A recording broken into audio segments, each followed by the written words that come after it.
ನಿಮಗೆ ಈ ಮಾತು ಕೇಳಿ ಬೇಜಾರಾಗ್ಬೋದು, ನೋವಾಗ್ಬೋದು. ಆದರೆ ಸತ್ಯ ಏನಂದ್ರೆ, ಒಂದ್ ವೇಳೆ ನೀವು ಕೇವಲ ಒಳ್ಳೆಯವರಾಗಿದ್ರೆ, ನೈಸ್ ಗಾಯ್ ಆಗಿದ್ರೆ, ನೀವು ಪ್ರತಿ ಸಲ ಬೇರೆಯವರಿಗೆ ಅನುಕೂಲ ಆಗಿದ್ರೆ, ನೀವು ಯಾವತ್ತೂ ಒಂದು ಹೆಣ್ಣಿಂದ ಆಕರ್ಷಣೆಗೆ ಒಳಗಾಗಲ್ಲ. ಯಾಕಂದ್ರೆ ಹೆಣ್ಣು ನೈಸ್ ಗಾಯ್ನ ಇಷ್ಟಪಡ್ತಾರೆ, ಆದರೆ ಪ್ರೀತಿ ಮಾಡಲ್ಲ. ಅವಳು ಅವನನ್ನ ಯೂಸ್ ಮಾಡ್ಕೊಳ್ತಾಳೆ. ಅವಳು ಯಾವತ್ತೂ ಅವನನ್ನ ಪುರುಷನನ್ನಾಗಿ ನೋಡಲ್ಲ. ಈ ನೈಸ್ ಗಾಯ್ ಹೊರಗಡೆಯಿಂದ ನಗ್ತಾನೆ, ಎಲ್ಲದಕ್ಕೂ ಹೂ ಅಂತ ತಲೆ ಅಲ್ಲಾಡಿಸ್ತಾನೆ, ಸಪೋರ್ಟಿವ್ ಆಗಿರ್ತಾನೆ. ಆದ್ರೆ ಒಳಗಿಂದ ಭಯ. ಭಯ ಯಾಕೆ?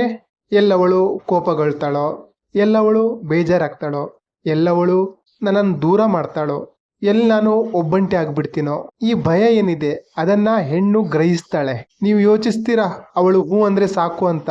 ಆದ್ರೆ ನಿಜ ಏನು ಅಂದ್ರೆ, ನಿಮ್ಮ ಈ ಅವಲಂಬನೆ, ಡಿಪೆಂಡೆನ್ಸಿ ಅವಳನ್ನ ಇನ್ನೂ ದೂರ ಮಾಡಿಬಿಡ್ತದೆ. ಯಾರಲ್ಲಿ ತನ್ನ ಇಚ್ಛೆ ಇರಲ್ವೋ ಅವರು ಯಾವತ್ತೂ ಬೇರೆಯವರ ಇಚ್ಛೆಗೆ ಗುಲಾಮ ಆಗ್ತಾರೆ. ನೈಸ್ ಗಾಯ್ ತನ್ನ ಇಚ್ಛೆನ ಕಳೆದುಕೊಂಡಿದ್ದಾನೆ. ಅವನು ತನಗಾಗಿ ಬದುಕಲ್ಲ, ಬದಲು ಅವಳಿಗಾಗಿ ಬದುಕ್ತಾನೆ. ಇದೇ ಕಾರಣಕ್ಕೆ ಅವನು ಯಾವತ್ತೂ ಶಕ್ತಿಶಾಲಿ ಆಗಲ್ಲ. ಯೋಚಿಸಿ, ಒಂದು ಹುಡುಗಿ ಹೇಳ್ತಾಳೆ, ನೀನು ಒಳ್ಳೆಯವನು, ಆದರೆ ಈ ಆದರೆ ನಿನ್ನ ಸರ್ವನಾಶ. ಇದರ ಅರ್ಥ ಏನಂದ್ರೆ, ನೀನು ಒಳ್ಳೆಯವನು ಆದರೆ ಗಂಡಸಲ್ಲ, ನೀನು ನಂಬಿಕಸ್ತ ಆದರೆ ನಿನ್ನಲ್ಲಿ ಆ ಫೈರ್ ಇಲ್ಲ. ನೆನಪಿಡಿ, ರೆಸ್ಪೆಕ್ಟ್ ಮತ್ತೆ ಡಿಸೈರ್ ಎರಡು ಬೇರೆ ಬೇರೆ. ನೈಸ್ ಗಾಯ್ಗೆ ರೆಸ್ಪೆಕ್ಟ್ ಸಿಗ್ತದೆ, ಆದರೆ ಡಿಸೈರ್ ಸಿಗಲ್ಲ. ಅದು ಕೇವಲ ಯಾರು ತನ್ನ ಜೀವನದ ಮಾಲೀಕನೋ, ನಿಜವಾದ ಗಂಡಸೋ ಅವ್ರಿಗೆ ಸಿಗ್ತದೆ. ಇಲ್ಲಿ ಪ್ರಶ್ನೆ, ನಿನಗೆ ದಮ್ ಇದೆಯಾ? ನೈಸ್ ಗಾಯನ ಕೊಲ್ಲೋ ದಮ್ ಇದೆಯಾ? ಯಾಕೆಂದ್ರೆ ಎಲ್ಲಿ ತನಕ ಈ ನೈಸ್ ಗಾಯ್ ಬದುಕ್ತಾನೋ ಅಲ್ಲಿ ತನಕ ನೀವು ಪುರುಷರಾಗಿ ಬದಲಾಗಲ್ಲ. ನಿಜವಾದ ಪುರುಷನನ್ನ, ಗಂಡಸನ್ನ ಹೆಣ್ಣು ಇಷ್ಟಪಡ್ತಾಳೆ. ಯಾರು ತನ್ನ ಆತ್ಮನ ಕಂಟ್ರೋಲ್ ಅಲ್ಲಿ ಇಟ್ಕೊಳ್ಳಲ್ವೋ ಅವರು ಬೇರೆಯವರ ಗುಲಾಮರಾಗಿ ಬದುಕ್ತಾರೆ. ಈಗ ಯೋಚಿಸಿ, ನಿಮ್ಮ ಆತ್ಮ ಯಾರ ಗುಲಾಮ? ಅದು ಆ ಹುಡುಗಿಯ ನಗುವಿನ ಗುಲಾಮ, ಅದು ಅಪ್ರೂವಲ್ನ ಗುಲಾಮ, ಅದು ತಾನೆಲ್ಲಿ ಒಂಟಿ ಆಗ್ಬಿಡ್ತೀನೋ ಅನ್ನೋ ಒಂಟಿತನದ ಗುಲಾಮ. ಮನುಷ್ಯನ ಅತಿ ದೊಡ್ಡ ಶಕ್ತಿ ಅವನ ವಿಲ್ ಪವರ್. ಅವನು ತನ್ನ ಇಚ್ಛೆಯಿಂದ ತನ್ನ ಸಾಮ್ರಾಜ್ಯ ಕಟ್ಟುವ ಶಕ್ತಿ. ಹೆಣ್ಣು ಯಾವತ್ತೂ ತನ್ನೊಳಗೆ ಆತ್ಮವಿಶ್ವಾಸ ಇಲ್ಲದೆ ಇರುವವರನ್ನ ಬಯಸಲ್ಲ. ನೈಸ್ ಗಾಯ್ ತನ್ನ ಇಚ್ಛೆ ಬಿಟ್ಟಿದ್ದಾನೆ. ಅವನು ಹೆಣ್ಣಿನ ಇಚ್ಛೆನೆ ತನ್ನ ಇಚ್ಛೆ ಅಂತ ತಿಳ್ಕೊಂಡಿದ್ದಾನೆ. ಅವನು ತನ್ನ ಅಸ್ತಿತ್ವನ ಅಡ ಇಟ್ಟಿದ್ದಾನೆ. ನೀವು ನಿಮ್ಮನ್ನ ಗಿರಿವಿಗಿಟ್ಕೊಂಡ ಮೇಲೆ ನಿಮಗೆ ಬೆಲೆನೇ ಇರಲ್ಲ. ಹೆಣ್ಣು ಬಯಸೋದು ಯಾವಾಗಲೂ ರಹಸ್ಯ ಅಡಗಿಸಿ ಇಟ್ಟುಕೊಂಡವರನ್ನ. ಯಾರಲ್ಲಿ ರಹಸ್ಯ ಅಡಗಿದೆಯೋ, ಯಾರಲ್ಲಿ ಇಂಟೆನ್ಸಿಟಿ ಇದೆಯೋ, ಯಾರಿಗೆ ವ್ಯಾಲಿಡೇಷನ್ನ ಅಗತ್ಯ ಇಲ್ವೋ ಅಂಥವರನ್ನ ಹೆಣ್ಣು ಬಯಸ್ತಾಳೆ. ಈ ನೈಸ್ ಗಾಯ್ ಪೂರ್ತಿ ತೆರೆದ ಪುಸ್ತಕ, ಪ್ರಿಡಿಕ್ಟೇಬಲ್, ಬೋರಿಂಗ್. ಹೆಣ್ಣಿಗೆ ಗೊತ್ತಿದೆ ಇವನು ಎಲ್ಲದಕ್ಕೂ ತಲೆ ಅಲ್ಲಾಡಿಸ್ತಾನೆ, ಹೂ ಅಂತಾನೆ, ಅವನು ಯಾವತ್ತೂ ಅವೈಲಬಲ್ ಇರ್ತಾನೆ. ಹಾಗಾಗಿ ಅವನಲ್ಲಿ ಆಸಕ್ತಿ ಮುಗಿದಿರ್ತದೆ. ನಿಮಗೆ ಕೇಳಿ ನೋವಾಗ್ಬೋದು, ಅಟ್ರಾಕ್ಷನ್ನ ಆಟ ನ್ಯಾಯಪೂರ್ಣ ಆಗಿಲ್ಲ. ನನಗೂ ಈ ಸತ್ಯ ಅರ್ಥ ಆಗ್ಬೇಕಾದ್ರೆ ತುಂಬಾ ವರ್ಷ ಬೇಕಾಯ್ತು. ಹುಡುಗಿ ಹೇಳ್ತಾಳೆ ನನಗೆ ಒಳ್ಳೆ ಹುಡುಗ ಇಷ್ಟ ಅಂತ. ಆದ್ರೆ ಒಳ್ಳೆ ಹುಡುಗ ಎಲ್ಲ ಕೊಟ್ಟಾಗ ಅವಳು ಅವನನ್ನ ಫ್ರೆಂಡ್ ಝೋನಿಗೆ ಇಡ್ತಾಳೆ. ಯಾರು ಅವಳನ್ನ ಇಗ್ನೋರ್ ಮಾಡ್ತಾನೋ ಅಂತವರ ಹಿಂದೆ ಬೀಳ್ತಾರೆ. ಇದೊಂಥರ ವಿರೋಧಾಭಾಸ. ಆದ್ರೆ ಇದೇ ಡಾರ್ಕ್ ಸೈಕಾಲಜಿ ಆಫ್ ಅಟ್ರಾಕ್ಷನ್. ಹೆಣ್ಣಿನ ಆಳವಾದ ಇಚ್ಛೆ ಯಾವಾಗಲೂ ಯಾರು ತನ್ನ ದಾರಿನ ತಾನು ಸ್ಪಷ್ಟವಾಗಿ ಕಂಡುಕೊಂಡಿರ್ತಾನೋ, ಯಾರು ತನ್ನ ನಿಯಮನ ತಾನೇ ಬರಿತಾನೋ, ಯಾರು ಗುಂಪಿನಿಂದ ಬೇರೆ ಆಗಿರ್ತಾನೋ ಅಂಥವರನ್ನ ಹೆಣ್ಣು ಇಷ್ಟಪಡ್ತಾಳೆ. ನೈಸ್ ಗಾಯ್ ಯಾವತ್ತು ಗುಂಪಿನ ಭಾಗ. ಅವನು ಬೇರೆಯವ್ರ ತರ ಆಗೋಕ್ ಬಯಸ್ತಾನೆ. ಅವನು ಸಮಾಜದ ನಿಯಮಕ್ಕೆ ಬದ್ಧನಾಗಿರ್ತಾನೆ, ಬಂದಿಯಾಗಿರ್ತಾನೆ. ಆದ್ರೆ ನಿಜವಾದ ಗಂಡಸು ತನ್ನ ದಾರಿನ ತಾನೇ ರೂಪಿಸ್ಕೊಳ್ತಾನೆ. ಅಂಥವರ ಹತ್ತಿರನೇ ಹೆಣ್ಣು ಚುಂಬಕೀಯ ರೀತಿ ಆಕರ್ಷಿತ ಆಗ್ತಾಳೆ. ಹೆಣ್ಣು ಯಾವತ್ತೂ ತನ್ನ ಕಾಲ್ ಕೆಳಗೆ ಬಿದ್ದಿರುವರನ್ನ ಪೂಜೆ ಮಾಡಲ್ಲ. ಅವಳು ಯಾರು ತನ್ನ ಕಾಲ್ ಮೇಲೆ ತಾನು ನಿಂತ್ಕೊಂಡಿರ್ತಾರೋ ಅಂಥವರನ್ನ ಪೂಜಿಸ್ತಾರೆ. ಹೆಣ್ಣು ಬಯಸೋದು ಗಂಡು ಪರ್ವತದ ರೀತಿ ಇರಬೇಕು, ಸ್ಥಿರ ಆಗಿರ್ಬೇಕು, ಅಚಲ ಆಗಿರ್ಬೇಕು. ಈ ನೈಸ್ ಗಾಯ್ ಮರುಳಿನ ರೀತಿ ಹರಡಿಕೊಂಡಿರ್ತಾನೆ. ಇವತ್ತಿಲ್ಲಿ ನಾಳೆ ಅಲ್ಲಿ, ಎಲ್ಲರನ್ನ ಖುಷಿ ಮಾಡಬೇಕು ಅಂತ ತನ್ನ ಐಡೆಂಟಿಟಿನ ನಾಶ ಮಾಡಿಕೊಳ್ತಾನೆ. ನೀವು ಹೆಣ್ಣನ್ನ ಆಕರ್ಷಿಸಬೇಕು ಅಂದ್ರೆ ನೆನಪಿಡಿ, ಈ ಆಟ ಸ್ವೀಟ್ನೆಸ್ಸಿನ ಆಟ ಅಲ್ಲ, ಸ್ಟ್ರೆಂತ್ನ ಆಟ. ಇಲ್ಲಿ ನೈಸ್ ಗಾಯ್ ಸೋಲ್ತಾನೆ, ಯಾಕಂದ್ರೆ ಅವನ ಒಳ್ಳೆತನ್ನೇ ಅವನಿಗೆ ಮುಳು ಆಗ್ತದೆ. ಈಗ ಪ್ರಶ್ನೆ, ಈ ಟ್ರ್ಯಾಪಿಂದ ಹೊರಬರೋದು ಹೇಗೆ? ಎಲ್ಲಿ ತನಕ ನಿಮ್ಮೊಳಗೆ ನೈಸ್ ಗಾಯ್ ಸಾಯಲ್ವೋ ಅಲ್ಲಿ ತನಕ ನಿಜವಾದ ಪುರುಷನ ಜನ್ಮ ಆಗಲ್ಲ. ಮೊದಲನೇ ಹೆಜ್ಜೆ ನಿಮ್ಮ ದೊಡ್ಡ ಶತ್ರು ಭಯ. ಆ ಭಯನ ಗುರುತಿಸಿ. ಒಬ್ಬಂಟಿ ಆಗ್ಬಿಡ್ತೀನಿ ಅನ್ನೋ ಭಯ, ತಿರಸ್ಕಾರ ಮಾಡಿಬಿಡ್ತಾಳೆ ಅನ್ನೋ ಭಯ. ಆದ್ರೆ ನಿಜ ಏನು ಅಂದ್ರೆ, ನೀವು ಯಾವತ್ತು ನಿಮ್ಮ ಭಯನ ಗುರುತಿಸ್ತಿರೋ ಅವತ್ತೇ ನೀವು ನಿಮ್ಮ ಬೇಡಿನ ತೆಗೆದು ಹಾಕ್ತೀರಾ. ಭಯನ ಗುರುತಿಸಿ ಸ್ವೀಕಾರ ಮಾಡಿ.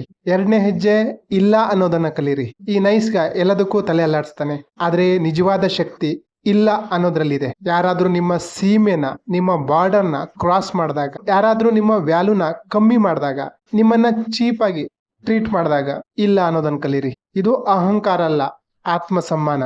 ನೀವು ಇಲ್ಲ ಅನ್ನೋದನ್ನ ಕಲಿತಾಗ್ಲೇ ಹೆಣ್ಣಿನ ಮನಸ್ಸು ಪ್ರಭಾವಕ್ಕೆ ಒಳಗಾಗ್ತದೆ. ಅವರಿಗೆ ಅರ್ಥ ಆಗ್ತದೆ ಇವನು ತನ್ನ ಜೀವನದ ಮಾಲೀಕ ಅಂತ.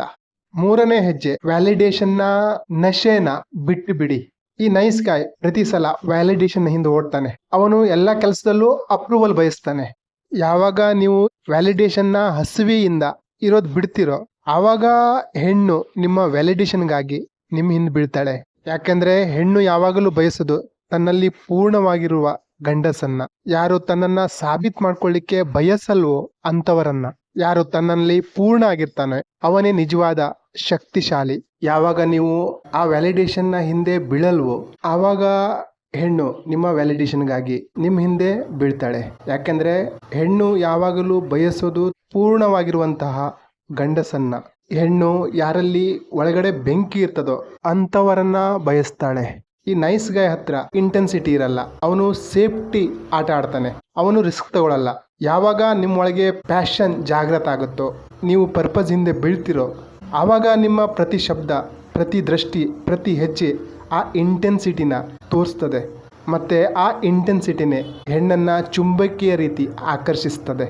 ನಿಮ್ಮನ್ನು ನೀವು ರಾಜನನ್ನಾಗಿ ಟ್ರೀಟ್ ಮಾಡಬೇಕು. ಯಾಕೆಂದ್ರೆ ಹೆಣ್ಣು ರಾಜನನ್ನು ಬಯಸ್ತಾಳೆ, ನೌಕರನನ್ನಲ್ಲ. ಈ ನೈಸ್ ಗಾಯ್ ಯಾವತ್ತು ಸೇವೆ ಮಾಡ್ತಾನೆ. ಟ್ರಾನ್ಸ್ಫಾರ್ಮೇಶನ್ ಯಾವಾಗ ಆಗ್ತದೆ ಅಂದ್ರೆ ತಾನು ತನ್ನ ಜೀವನದ ಮಾಲೀಕ ಆದಾಗ. ಇದರ ಅರ್ಥ ಅಹಂಕಾರ ಆಗೋದಂತಲ್ಲ, ಜವಾಬ್ದಾರಿ ತಗೊಳ್ಳೋದು. ನೀವು ನಿಮ್ಮ ಸೀಮೆನ ಸೆಟ್ ಮಾಡಿ, ನಿಮ್ಮ ಪರ್ಪಸ್ನ ಬದುಕಿ, ನೀವು ರಾಜಂತರ ನಿಂತ್ಕೊಂಡಾಗ ಆವಾಗ ಹೆಣ್ಣು ನಿಮ್ಮ ನೇಚರ್ನ ಫಾಲೋ ಮಾಡ್ತಾಳೆ. ಇದು ತುಂಬ ಸುಲಭ ಅಲ್ಲ. ಇದು ನಿಮ್ಮನ್ನ ಮುರಿದು ಹಾಕ್ತದೆ. ಒಂದೊಂದ್ಸಲ ಒಬ್ಬರೇ ಏಕಾಂತವಾಗಿ ಒಬ್ಬಂಟಿಯಾಗಿ ನಡಿಬೇಕಾಗ್ತದೆ. ಯಾವಾಗ ನಿಮಗೆ ಒಬ್ಬರೇ ಇರ್ಲಿಕ್ಕೆ ಬರ್ತದೋ ಆವಾಗ ನೀವು ಯಾರಿಗೆ ಬಗ್ಗಲ್ಲ. ಈ ಟ್ರಾನ್ಸ್ಫಾರ್ಮೇಷನ್ನೇ ನಿಜವಾದ ಶಕ್ತಿ. ಈ ನೈಸ್ ಗಾಯ್ನ ದಾರಿ ಸೋಲು, ಅಪಮಾನದ ಕಡೆ ಹೋಗ್ತದೆ. ಇಲ್ಲಿ ಪ್ರಶ್ನೆ, ನೀವು ಯಾವ ದಾರಿ ಹಿಡಿತೀರಾ?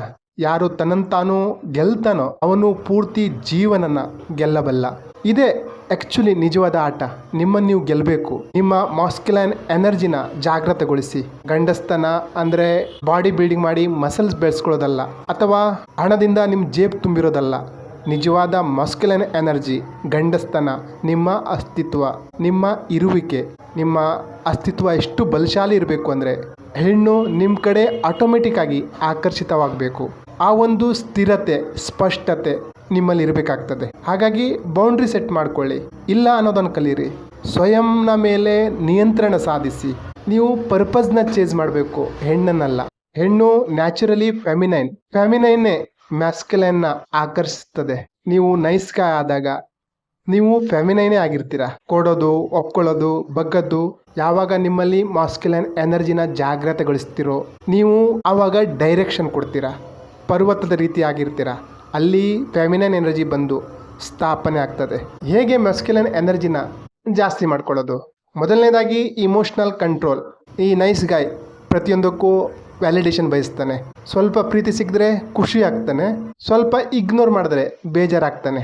ಒಂದು ವೇಳೆ ನೀವು ನಿಮ್ಮ ಭಾವನೆನ ತೋಟಿಯಲ್ಲಿಡ್ಲಿಕ್ಕೆ ನಿಮ್ಗೆ ಬಂದರೆ, ನೀವು ಯಾರ ಅಪ್ರೂವಲ್ಗೂ ಕಾಯ್ದೆ ಇದ್ದಾಗ, ನಿಮ್ಮ ಪರ್ಪಸ್ನ ಹಿಂದೆ ಬಿದ್ದಾಗ ನೀವು ಆ ಒಂದು ಸ್ಟೇಟಲ್ಲಿ ಇರ್ತೀರಾ, ಮ್ಯಾಸ್ಕ್ಯುಲೈನ್ ಎನರ್ಜಿ. ಇನ್ನು ನೀವು ಪ್ರಾಮಾಣಿಕವಾಗಿ ಸತ್ಯನ ಒಪ್ಕೊಳ್ಳಿ. ಯಾಕಂದರೆ ನಿಮ್ಗೆ ನೀವು ಸುಳ್ಳು ಹೇಳೋದನ್ನ ನಿಲ್ಲಿಸಿ ಒಪ್ಕೊಳ್ಳಿ.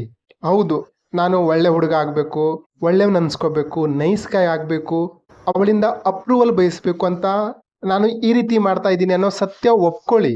ನಿಮ್ಮೊಳಗಿರುವ ಬೆಂಕಿನ ಆರಿಸ್ಕೊಂಡು ಬೇರೆಯವರಿಗೋಸ್ಕರ ಬದುಕಬೇಡಿ. ನೀವು ನಿಮ್ಮನ್ನ ರಾಜನ್ ಥರ ಟ್ರೀಟ್ ಮಾಡಿದಾಗ, ರಾಜ ಆದಾಗ, ಹೆಣ್ಣು ರಾಣಿಯಾಗಿ ಬರಲಿಕ್ಕೆ ತಯಾರಾಗ್ತಾಳೆ. ಈ ರೀತಿಯ ವಿಡಿಯೋಗಳು ಮತ್ತೆ ಬೇಕು ಅಂದರೆ ಚಾನಲ್ನ ಸಬ್ಸ್ಕ್ರೈಬ್ ಮಾಡ್ಕೊಳ್ಳಿ ಹಾಗೂ ಶೇರ್ ಮಾಡಿ.